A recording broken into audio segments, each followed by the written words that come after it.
Welcome to mathematics. We're going to start off our first video with a metaphor of math. So I'm sure several of you guys speak different some of you guys might be speaking different languages. And as you know, when we're learning a new language, there are always nouns, verbs, and the order in which we read them. So if we think about children, when they first start learning a new language, the first thing that they learn is mama, papa, milk, right? Things that are nouns. So the same thing with mathematics. If you think of math as a language, really, it's all about the more you use it, the better you'll get at speaking it, the more fluent you'll be. But if you don't use it, you lose it, right? So again, I just want to emphasize to you guys that there's no such thing as someone being bad at math. Because no one says, I'm not good at speaking. I'm not good at speaking this or this or that. It's all about practice and how often you speak it. So in this class, we are going to be increasing your fluency and your comfortability with speaking the language of math. So along with that metaphor, let's talk about this. What are the nouns of math? What are the basic things that we learn about math? So some of the nouns of math, some of the nouns of math are things like the numbers, right? So the numbers are nouns, right? And the numbers, we call them, there's a type of number, we call them real numbers. And that's what we're gonna start off with in this class, talking about real numbers. And you might be wondering, well, what are real numbers? What else is there besides real numbers? Well, there's imaginary numbers, which is something we'll cover later on, or they call them complex numbers. Complex or imaginary numbers. So we'll talk about real numbers in a second.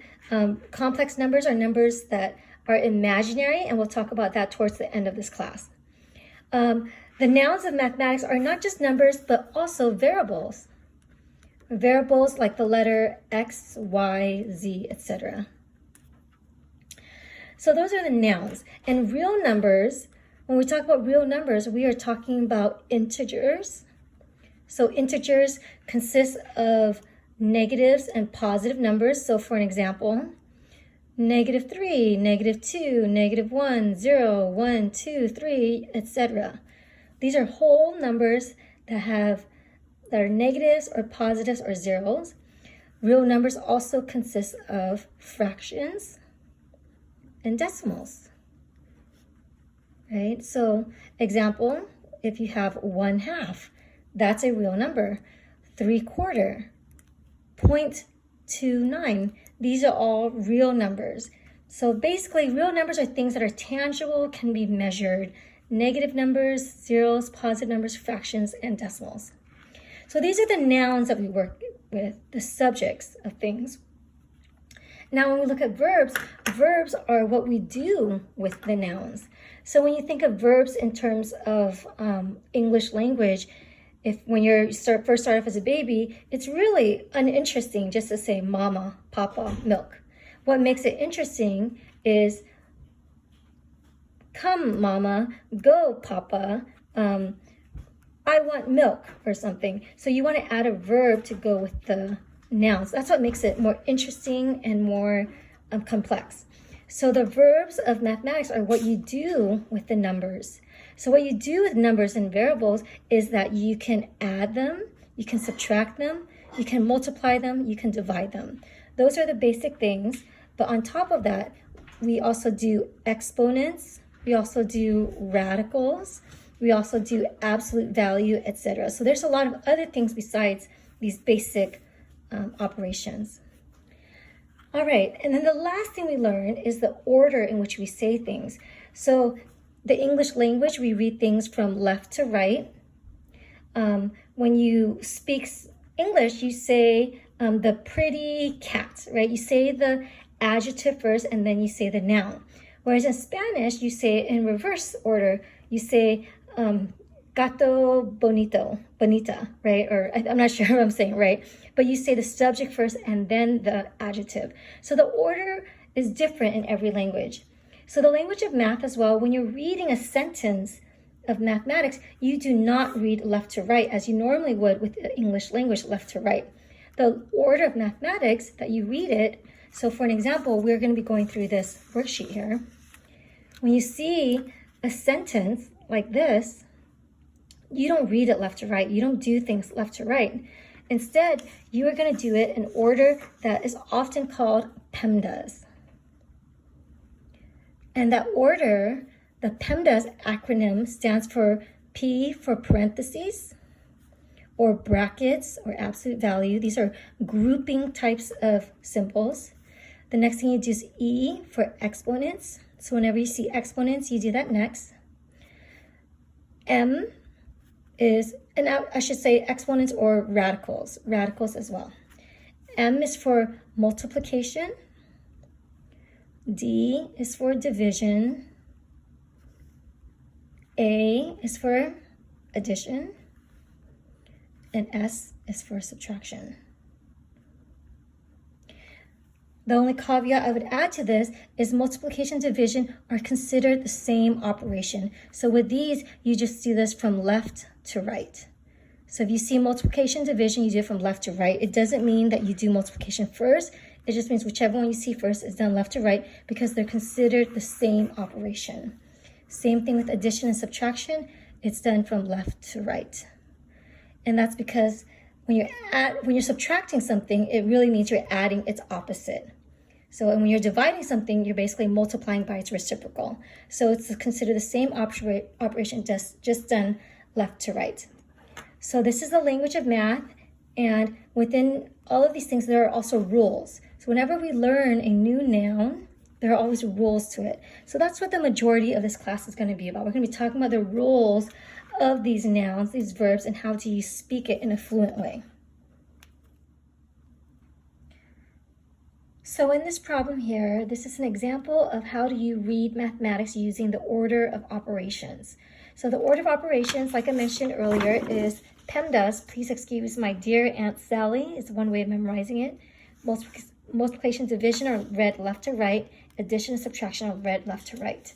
So here, when I look at this, the first thing I notice is that, hey, there are these brackets here. There's these parentheses, and there's a bunch of different operations.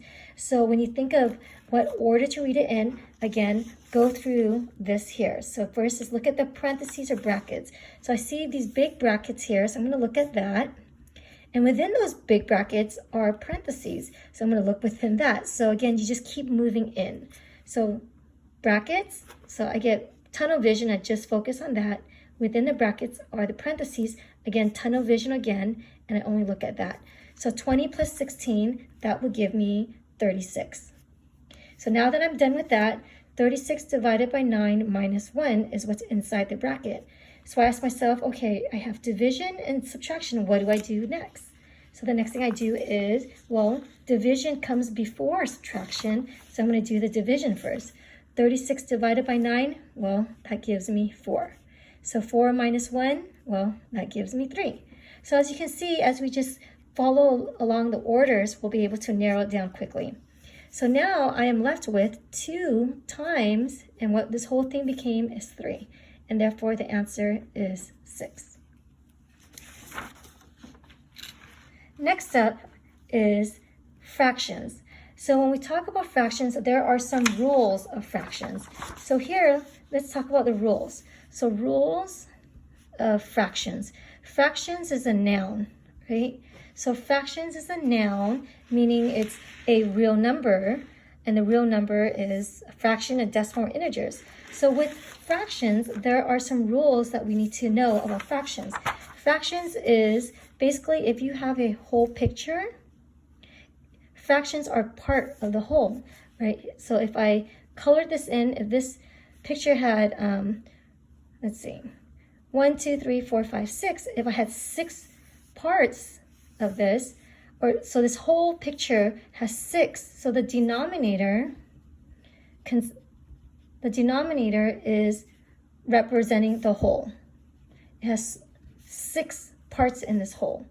And then the shaded area is the one that you're interested in. Well, one of them is shaded, so that's why it's called 1/6. So the fractions represent the part out of the whole.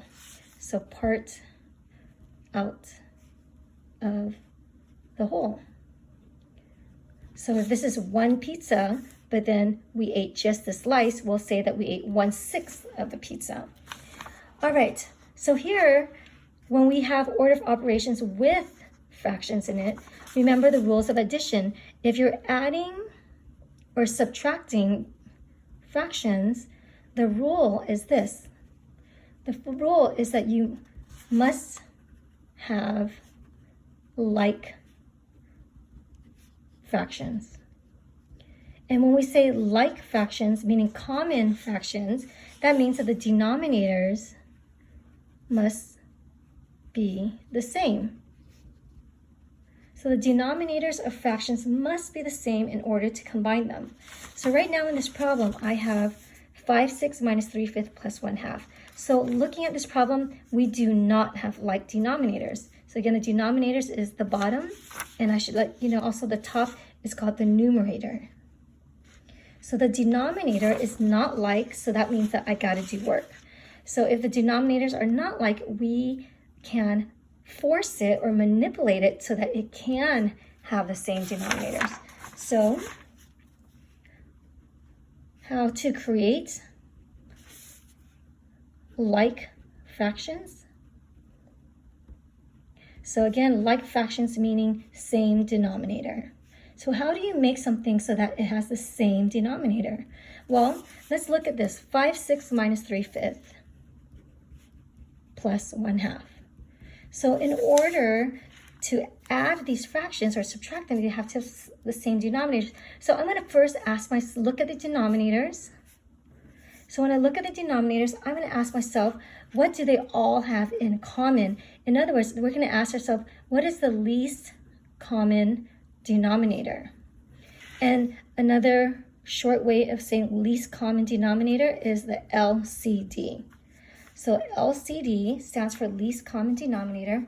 What do 6, 5, and 2 have in common that's a multiple of each other? So sometimes I like to think of it, what is the least common multiple? So what is the least common multiple in the denominator?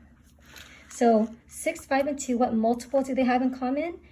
Well, if you're not sure, you could just think of the multiples of each one. So the multiples of 6 are 6, 12, 18, 24, 30, 36, on and on. 5 is 5, 10, 15, 20, 25, 30, 35, on and on. And 2, 4, 6, 8, on and on and on. So what do they both have? What do all three have in common? What is the smallest number they both all have in common? Well, I notice there's a 30 here, there's a 30 here, and we know since 30 is an even number, 30 is also a multiple of 2. So the more you do this, you'll be able to see the LCD quickly. 6, 5, and 2 have a least common denominator of 30. So here in this case, the least common denominator is 30. Once you identify what the least common denominator is, you are now going to rewrite each fraction with the lowest common denominator. And this is what we call equivalent fractions. So we're going to write each fraction in a way where the denominator is 30. So if I have 6, I want to change it to the number 30, right? And this is such a wonderful and powerful thing about math. If you have 6 and you want to go to 30 in the denominator, well, what did you need to multiply by to get to 30? Well, you needed to multiply by 5. So you needed to multiply by 5 in order to get 30. And the rule with fractions is whatever you do to the denominator, you must do to the numerator.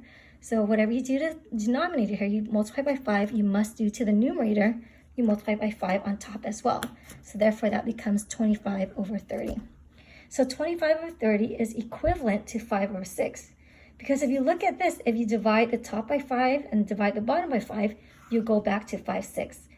In other words, if you drew a pizza with 6 slices and 5 of them are shaded, it's the exact same picture as a pizza with 30 slices and 25 of them are shaded. Those two pizzas will be equivalent. All right, so next up, let's go ahead and look at this. 3/5. I'm going to change it to the number 30. Okay, so to go from the number 5 to the number 30, I needed to multiply by 6. Whatever I do bottom, I do to the top. So top becomes 18.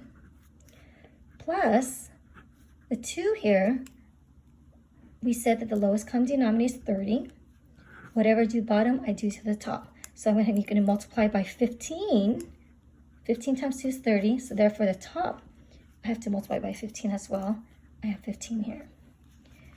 So now that I identified the lowest common denominator, I rewrote each fraction with the lowest common denominator. Now that they are all the same denominator, now the last step is now we can combine the fractions. And by combining the fractions, what we do is keep the denominator the same. So we don't change anything about the denominator. And then we just add or subtract the numerator.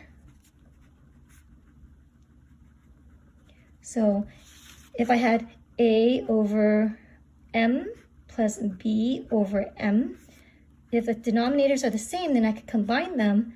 I have m on the bottom, and a and b, I just add it on top to make it into one fraction. So same story here. Now that the denominators are the same, I have 30 on the bottom.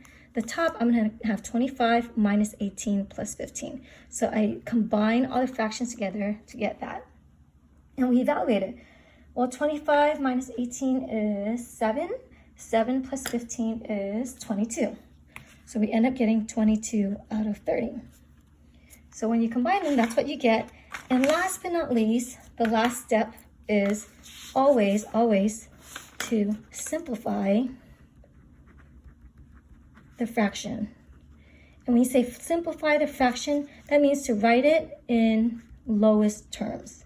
So we always want to write the fractions in lowest terms. So here, 22 over 30, is there a number that can divide evenly into the top, bottom, and the top? The answer is yes. They both have 2 in common. So if I divide the top by 2 and the bottom by 2, I end up getting 11 over 15. And that becomes your final answer. So in this last problem, the question 2, the answer is 11 over 15, and that is the topic on adding and subtracting fractions. So maybe I'll just write it here just to make it really clear.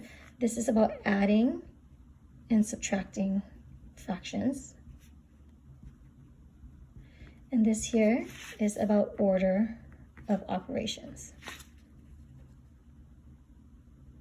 Okay, so the third topic here is we see division. So this is going to be, I'm going to write it as a multiplication or division of fractions.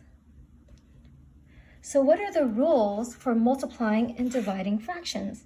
So the rule is this. So when you multiply or divide fractions, first of all, if you have division, let's start off with division. If you have division, if I have a over b, and when I write it in letters, that just means that they represent anything, any number or whatever, divided by c over d, the first thing you're going to want to do is to change to multiplication. And how you change it to multiplication is that you flip the second fraction upside down. And the technical term for saying flipping the second fraction upside down is you multiply by the reciprocal. So reciprocal means flipping it upside down. Reciprocal of the second fraction. So the first thing I see is division, so I'm going to change this to multiplication. So a over b, I'm going to change this to multiplication. The dot means multiplication. The c over d, I'm going to flip it upside down to have d over c. And that's how you start with division. So this problem here, 4/7 divided by 6 over 11, so start with that. 4/7 divided by 6 over 11, I'm going to flip the second fraction, and that's going to become 4/7 times 11 over 6.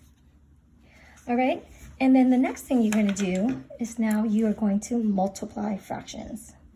So multiplying fractions is much easier than adding or subtracting fractions. And that's the reason is because we do not need the lowest common denominator. So that's kind of good because I put a happy face, meaning that's going to be less work for us. We do not need a lowest common denominator. So basically, whenever you're multiplying fractions, all you do, so A over B times D over C, all you do is you multiply the tops together, and then you multiply the bottoms together. That's all it is. So you want to multiply it, and then you can simplify it. So here, 4/7 times 11 over 6, if I multiply the tops together, I get 44, and I multiply the bottom together, I get 42. And that's it. And 44 over 42, and remember, the same rule as before, we always need to simplify our answer. So when we simplify our answer, we need to write the fraction in lowest terms. So right now I have 44 over 62. I could ask myself, well, what does the bottom and top have anything in common? Yes, they do. They're both divisible by 2. They're even numbers. So since they're even numbers, this becomes 22 over 31. Can this be simplified anymore? No, it cannot. So that becomes your final answer. Now let me say something else. So here we multiplied first and then we simplified. But another way to do this, which is also really powerful to do, is what if you flipped the order of this? So instead of multiplying first, what do we simplify first? So I want to show you that order. So the other option right now is 4/7 times 11 over 6. Instead of multiplying first, I'm going to simplify first. So here, I'm going to look at the top and the bottom and ask myself, are there any numbers that I can have things I can cancel, that I can divide by evenly? And I noticed that the number 4 on top and the number 6 on the bottom, they both have a 2 in common. They're both divisible by 2. So this is what we call dividing by the factors, but we'll talk about factors in another chapter. But 4 and 6 both are divisible by 2, so I'm going to divide both of them by 2. 4 divided by 2 is 2. 6 divided by 2 is 3. Now, okay, the top and the bottom, is there anything that's divisible by both the top and the bottom? That's about it. So as a result, when I multiply across, 2 times 11 is 22. 7 times 3 is 21. And actually, I realized this should have been 21, not 31. 21, right? So the answer is 22 over 21, and we got this answer by simplifying first and then multiplying. Or you could multiply first and then simplify. So either one, you'll still get to the right answer. I do highly recommend practicing simplifying first and then multiplying, because later on in future chapters, this will be a very valuable tool to learn how to simplify first and then getting your answer. So number 3 here, the answer is 22 over 21. Next up, we have a question where we have adding and multiplication of fractions. So because there's different operations here, I need to be careful to ask myself, which do I do first? Do I add first or do I multiply first? Well, thinking of the order of operations, we remember that multiplication comes first and then addition. So therefore, we're going to multiply first. So here, I'm going to multiply these two first. If you don't do it in this order, you're going to get a different answer. So when I do 1/3 times 5/8, I'm going to look at the top and the bottom. Is there anything I can simplify? No. So I end up getting 5 over 24 when I multiply across. So right now I have 5/6 plus, this is now 5 over 24. So what is 5/6 plus 5 over 24? Well, since I'm adding, I need to have the lowest common denominator. So I look at the denominator, 6 and 24, and I ask myself, what is the lowest common denominator? So here in this problem, the lowest common denominator is 24. 6, 12, 18, 24. So 6 has a multiple of 24, and that's the lowest one that they have in common. So I'm going to change this to 24. So to go from the old denominator to the new denominator, I needed to multiply by 4. Whatever I do the bottom, I must do the top. 4 times 5, that will give me 20. So 20 over 24 is the equivalent fraction of 5/6. 5 over 24, well, I don't have to change anything to get 5 over 24, so I keep it as is. Now that I have this, I have the same denominator. So when I have the same denominator, I keep the denominator the same, and then I add the top. 20 plus 5 is 25. And is this in lowest terms? Yes, it is. So that becomes our final answer. Next up is exponents. So exponents is repeated multiplication. If you kind of think of it as a shorthand way of saying something, so if you think of the word cannot in the English language, well, you could write cannot in a shorthand way by saying can't, right? So exponents is kind of similar to that. If I had 4 times 4 times 4, a shorthand way of writing that is 4 to the third power as an exponent. So it's just kind of a shorthand way of writing something that's longer. So repeated multiplication can be written as exponents. So what we have here on the bottom is what we call the base. So the base is the number that's being multiplied over and over and over again. The 3 is what we call an exponent. And the exponent, it tells you how many times do you multiply it. So the base, what number you're being multiplying over and over and over again. And the 3 is how many times you're multiplying it by itself. So let's take a look at some problems here. So if you look at number 5, this is number 5 topic. If you look at number 5 here, there's part A and part B. So I have negative 1/5 to the third power. So the big question is you must ask yourself first is what is the base? What's the base in each problem? Because the base is what's being multiplied by itself over and over. So is the base 1/5 or is the base negative 1/5? And the answer is the base is 1/5 because this is in parentheses. So since this is in parentheses, it's emphasizing that this is the base. Anything that's outside the parentheses is not the base. So just 1/5. So the exponent 3 is only assigned to the base, not the negative. So therefore, when you rewrite this, 1/5 times 1/5 times 1/5, you're not doing negative 1/5 times negative 1/5 times negative 1/5. The negative is an afterthought. It comes after the parentheses. So you ignore the negative sign and you only look at the base and its exponent. So if you do this, so you multiply across, you get 1. Multiplying across, you get 125. Okay?